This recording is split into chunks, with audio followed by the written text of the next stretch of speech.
Udah pas nih. Iya. Bismillahirrahmanirrahim. Assalamualaikum warahmatullahi wabarakatuh.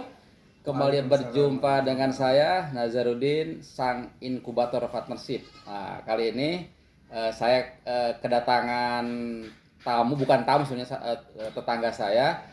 Ba'da zuhur, sholat bareng berjamaah, dan saya ajak ngopi-ngopi bareng di saung. Ini namanya saung bercengkrama ini. Oh, iya. Jadi saung untuk bercakap-cakap, tentu saja percakapan kebaikan. Nah ini beliau ini adalah Kang Raffi panggilannya, tapi saya menyebutnya biasanya Ustadz Rafiuddin ya, karena beliau adalah salah satu imam di masjid kami. Nah ini Kang, ya kita kan bertetangga, saya kenalnya dulu si Akang, ya nggak mau diam juga dalam tanda petik ya, artinya ada aja gitu ya kegiatannya. Dulu sempat Gojek ya? Iya, sempat. Sekarang udah nggak, kenapa tuh? Ya, saya sempat Gojek sekitar 2 tahun. 2 tahun. Sebelum masa pandemi. Oh. Nah, setelah 2 tahun berjalan, ekonomi gua alhamdulillah stabil ya kan. Nah, datangnya pandemi, akhirnya kan anak-anak sekolah ini. Oh iya bener, sekolahnya. Iya. Nggak ada yang masuk ya.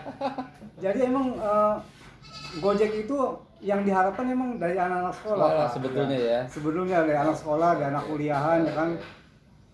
Karena sekolah dan kuliahnya itu diliburkan. Iya. Bukan ya, dilibur, kan belajar di rumah. Iya, belajar di rumah. Salah nih ya, nanti ada orang-orang di pendidikan marah nih.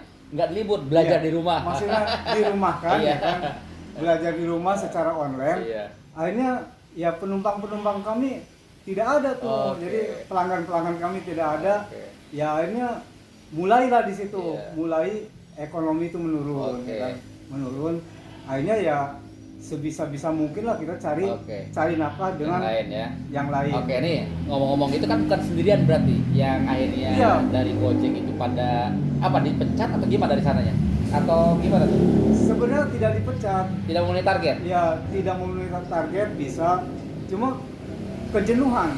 Jadi kita umpamanya ada ya? Umpamanya kita mangkal di suatu tempat yang biasa kita mangkal ya kan. Iya. Ternyata penumpangnya kan tidak ada.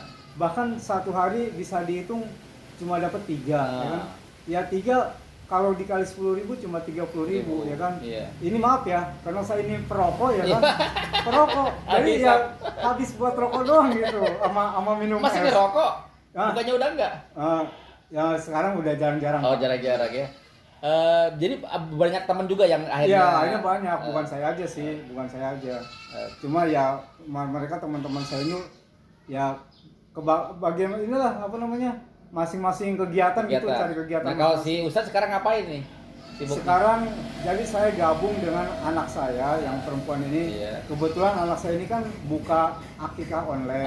Kan? Siap. Nah, jadi saya gabung dengan diperbantukan sebagai tenaga pengiriman. Ya. Dan juga bisa dimanfaatkan ini ya, karena Ustadz ya bisa misalnya yang akikah minta doa gitu juga ya. Bisa juga. Sekalian.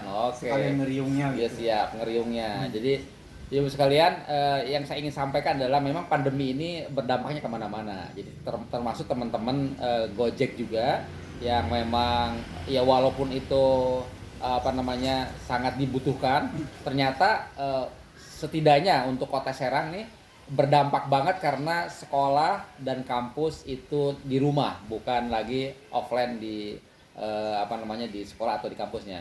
Karena itu kita berharap ya jadi pandemi segera selesai. Ya karena kalau di kampung kami sih nggak terasa ya, karena tadi karena nggak ada yang terjangkit ya, jadi kami kayak gini nggak pakai masker biasa di masjid juga ya. Tapi sebenarnya kalau selalu bawa ya, kalau keluar ke zona yang bukan hijau ya, zona merah, kuning merah kita pakai. Kalau di kampung kami alhamdulillah enggak, karena masjid pun semenjak ada pandemi nggak pernah libur ya, misalnya nggak pernah tutup ya. Belum pernah tutup. Iya, cuman paling cuma pernah buka karpet. Karpet dibuka. Sekarang udah pasang lagi ya. Sekarang sudah. Karena memang nggak ada yang terjangkit di wilayah kami. Ya, saya pernah kejangkit bukan dari sini ya, bisa jadi dari Jakarta ya, karena saya berkeluarga di Jakarta. Dan alhamdulillah saya juga isolasi mandiri dan isolasi ke rumah sakit, dan alhamdulillah saya kembali bisa beraktivitas. Dan ya tadi alhamdulillah di kampung kami juga nggak ada yang tertular dari saya. Karena saya insya Allah disiplin untuk ketika ketahuan saya positif langsung ngurung diri Pak Ustadz di sini. Dan mungkin agak di luar udah heboh juga tentang saya. Ya, tapi alhamdulillah saya sudah selesai. Biasa aktif di masjid. Iya. Ini udah berapa? Ada 2 minggu ya? Sebulan. Oh, sebulan. Sebulan saya ke masjid ya. Sebulan nggak ke masjid. Ya, alhamdulillah sekarang sudah bisa lagi dan barusan kami pulang dari masjid dan kita ngopi-ngopi. Terima kasih Pak Ustadz. Ada yang mau disampaikan terakhir? Saya menutup. Ya, saya kira cukup lah. Cukup ya.